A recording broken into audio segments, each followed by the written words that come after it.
Assalamualaikum warahmatullahi wabarakatuh. Saya Istiqola akan melanjutkan pemaparan dari teman saya. Selanjutnya ada Pulau Kapoposang. Jadi pulau ini terletak di bagian Kepulauan Singkara di Selat Makassar, lebih tepatnya di Provinsi Sulawesi Utara.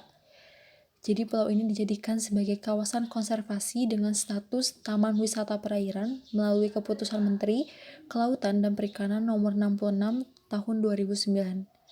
Diketahui menjadi habitat area pendaratan penyu untuk bertelur. Jadi ketika penyu akan melakukan migrasi, mereka bermigrasi ke pulau tersebut, sehingga pulau ini dijadikan sebagai kawasan konservasi. Ada 2 jenis spesies yang ditemukan di sini, yaitu pulau sisik dan pulau hijau. Namun karena banyaknya eksploitasi dan kurang pengawasan, maka diadakanlah analisis keberlanjutan. Sebenarnya kenapa sih penyu itu diburu? Karena setelah diidentifikasi dan melakukan pencarian lebih lanjut, penyu ini memiliki protein yang besar dan harga jual yang tinggi, kemudian memenuhi kebutuhan konsumsi saat upacara tradisional. Jadi ketika ada di Pulau Kapoposang, ketika mereka melakukan suatu acara, hidangan utamanya itu merupakan hidangan yang disajikan dengan bahan utama yaitu daging penyu. Kemudian permintaan pasar internasional yang tinggi terhadap plastron. Plastron itu merupakan cangkang penyu yang dijual kepada turis dengan harga yang tinggi, dan banyak sekali turis yang berminat karena cangkang ini termasuk cangkang yang kuat dan sangat sulit untuk ditemukan saat ini. Kemudian pengambilan telur untuk diperdagangkan dan dikonsumsi. Telur-telur yang diperdagangkan ini masih diperdagangkan secara brutal, secara banyak, dan secara terbuka di pasar-pasar yang berada di Pulau Kapoposang sebelum pulau ini dijadikan sebagai kawasan konservasi. Kemudian secara tidak sengaja oleh nelayan. Maksudnya adalah banyak sekali nelayan yang mencari mata pencarian atau menangkap ikan seperti ikan kerapu, lincam, dan beberapa jenis tangkapan ikan lainnya seperti kakap juga. Namun jaring yang mereka gunakan ini adalah jaring yang mampu menangkap penyu juga. Dan secara tidak sengaja ketika ada penyu di jaring mereka tidak langsung melepaskannya, melainkan mereka ikut mengambilnya, sehingga menyebabkan penurunan dari tingkat keberadaan penyu di pulau tersebut.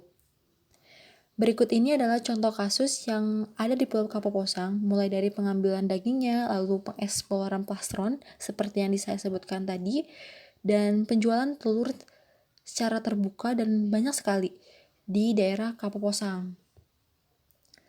Untuk itu, maka dilakukanlah suatu pendekatan ekosistem yang bertujuan untuk mengetahui status keberlanjutan di setiap dimensi dan status keberlanjutan secara agregat. Maksud agregat di sini adalah keseluruhan dimensi akan terkategorikan apakah satu dimensi ini akan terkategorikan baik atau tidak melalui agregatnya.